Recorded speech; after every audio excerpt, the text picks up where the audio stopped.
And I'm talking about the loss of my children.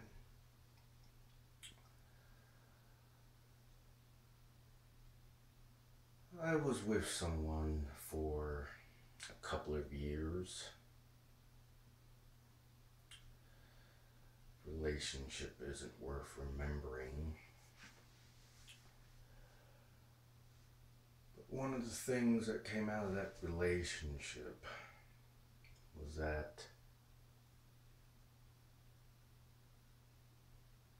we were going to have children.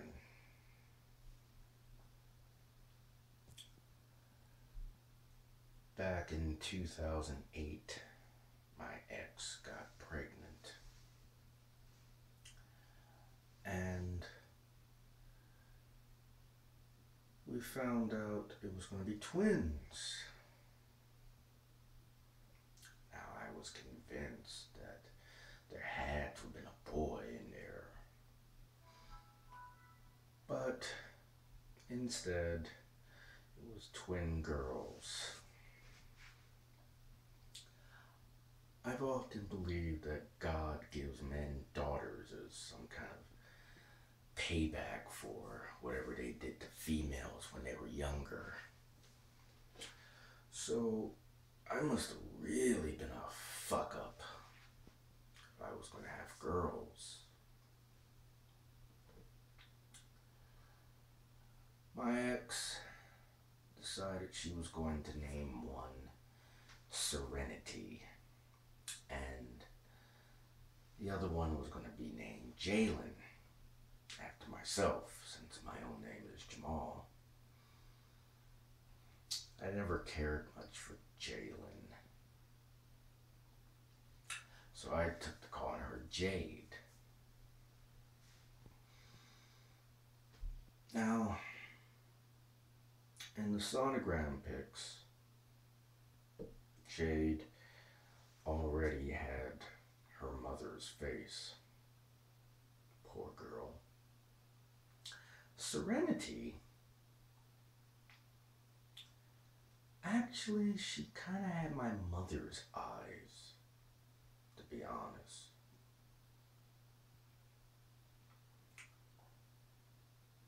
Well, it was a miscarriage.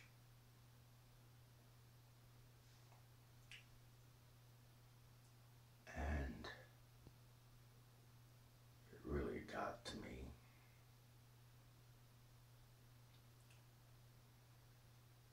So much so that I told my ex that we weren't going to have sex again unprotected, because I just did not want to go through that hurt anymore.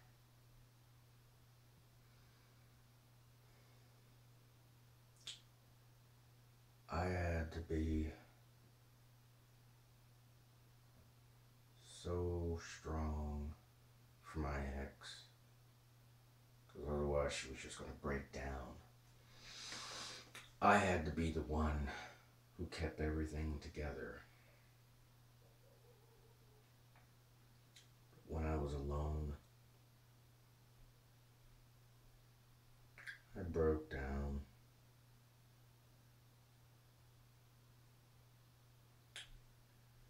And I just didn't want to go through that ever again. So, that was it.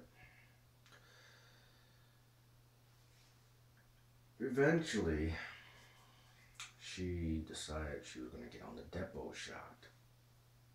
So she got on it. And right afterwards, we had sex. And wouldn't you know it, she got pregnant. I must have some really determined sperm.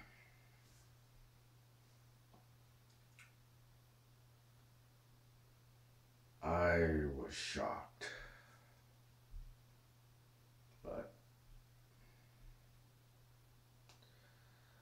thought maybe this would be a second chance. You know, we lost the girls. And hey, I was getting a son. finally, I named him this time.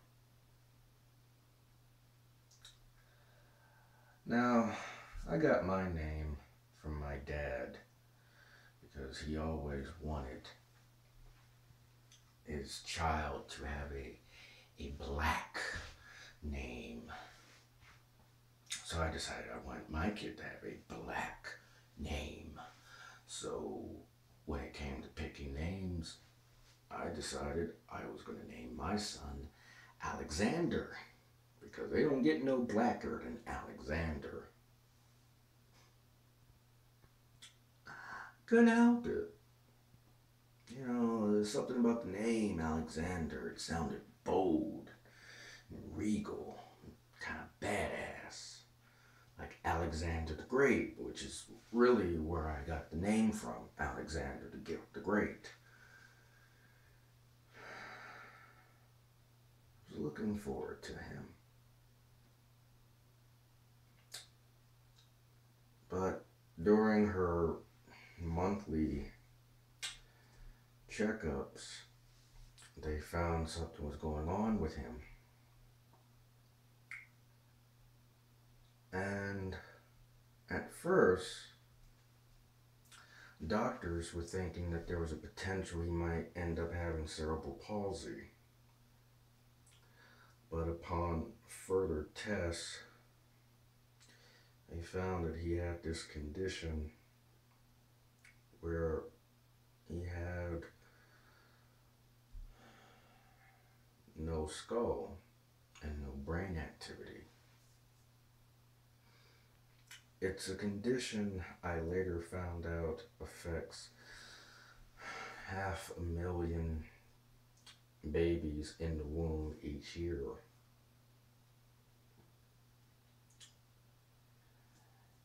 And no one's sure exactly what the cause is. There's various causes for this condition. But the thinking was the depot shot.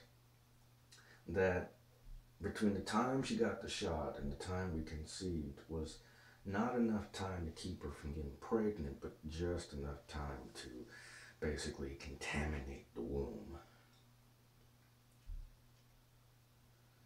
So he had a heartbeat,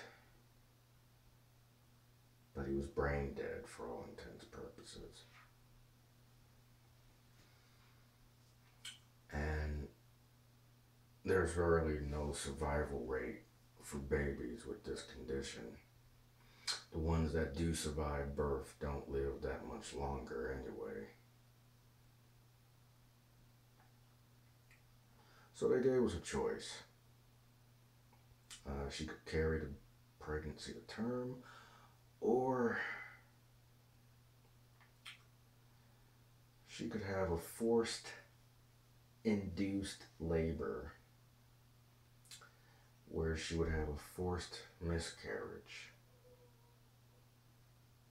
We talked.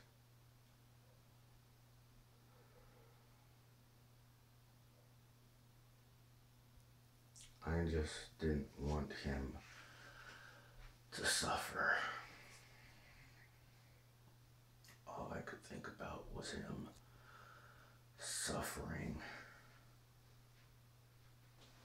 I wanted him to be free.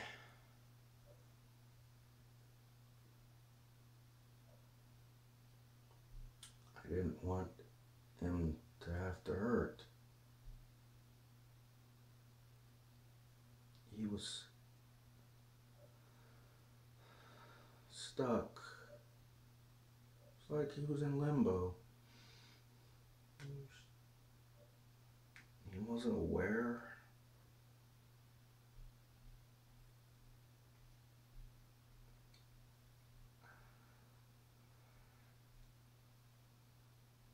I didn't want him to suffer.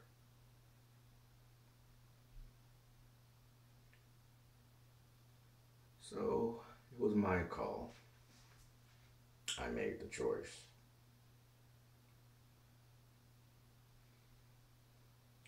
I remember that weekend.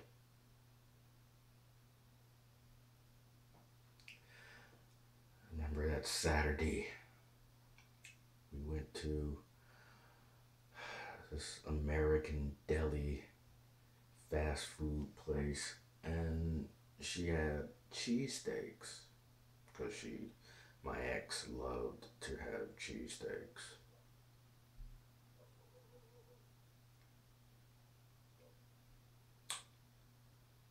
And then Sunday we went to a Chili's restaurant.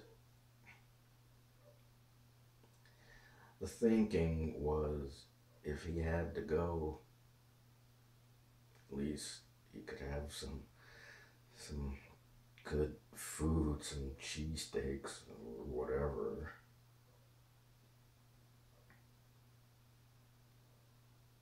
I don't know, weird thinking.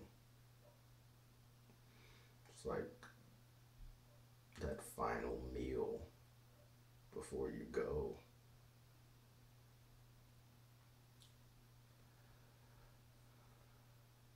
And then Sunday night, I laid in bed with her. I put my hand on her stomach so that I could be close to him the way I used to be close to his sisters. The way I used to be able to feel them when they were inside of her. Thinking that maybe he could feel the warmth of my hand the way his sisters did.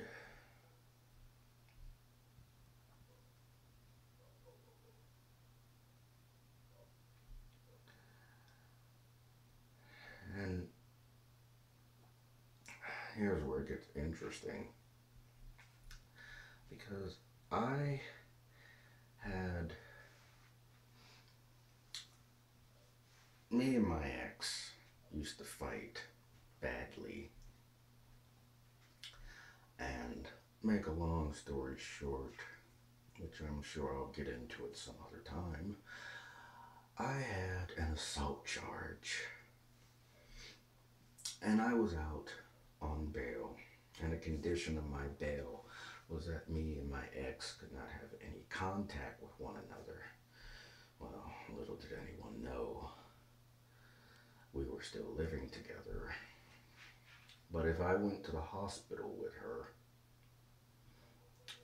and had to sign any papers, it was going to show that I was with her in the hospital and I was going right back to jail.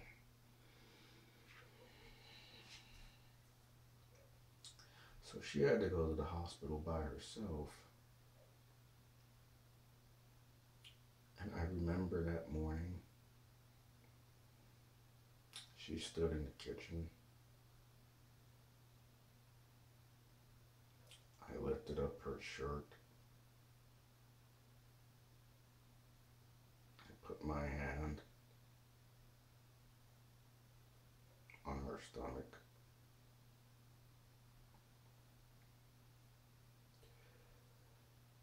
And I whispered into her stomach, hoping he could hear me.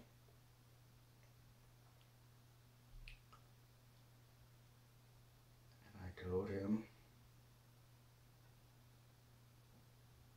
that I'm doing this all for him.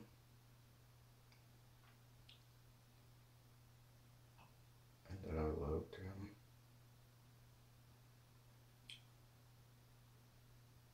And that I'll see him again one day.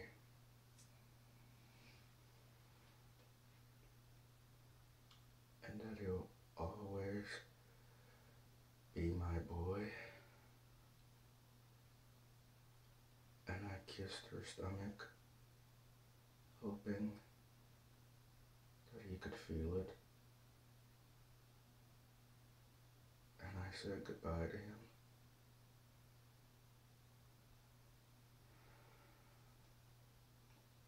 And she left. A couple hours later, she called and told me that it was done.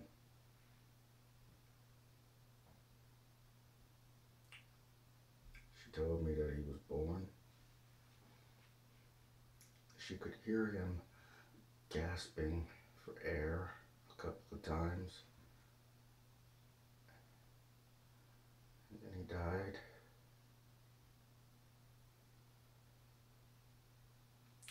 And I've asked myself, had I been there, could I have handled it? And since I still know myself better than anybody else does, if I had been there, that would have killed me.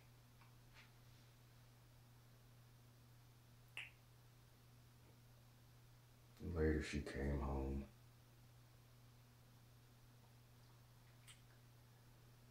And I just couldn't handle it, so I just got in the car and I just drove. I had to clear my head. It was too much. I came home. We laid in bed and talked and slept.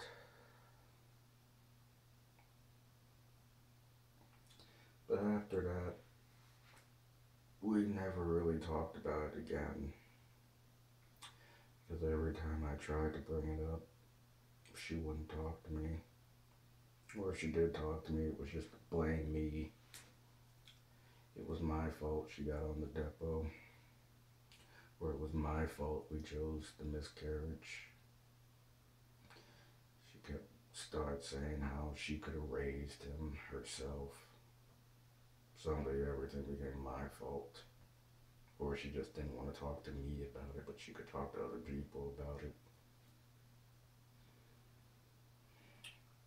That was probably the final nail in our relationship.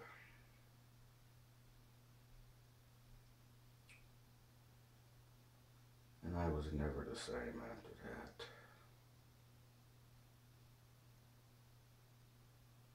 I can't tell you how many times I've driven in a car, and in my mind I've pictured 3 kids strapped in the back seat. I can't tell you how many times I've gone out and I've seen little kids and wondered what my kids would look like.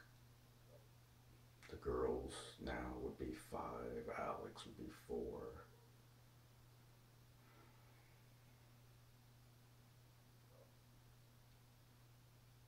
How many times I used to fantasize about one of them sitting in my lap.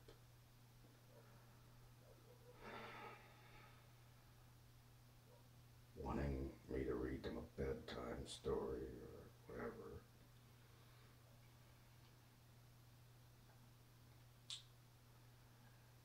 It's the hole in me that I can't get back.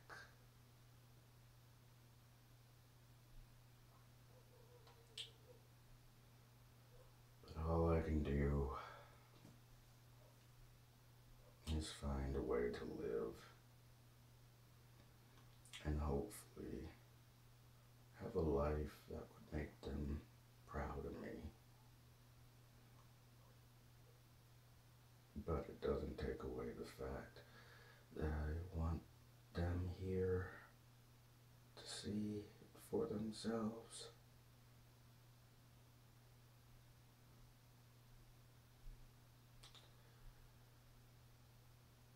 But real life isn't a fairy tale.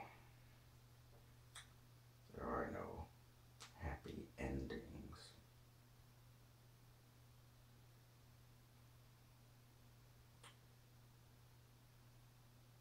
Well, there are some happy endings. But this time, no one gets to wake up from the deep sleep with a kiss.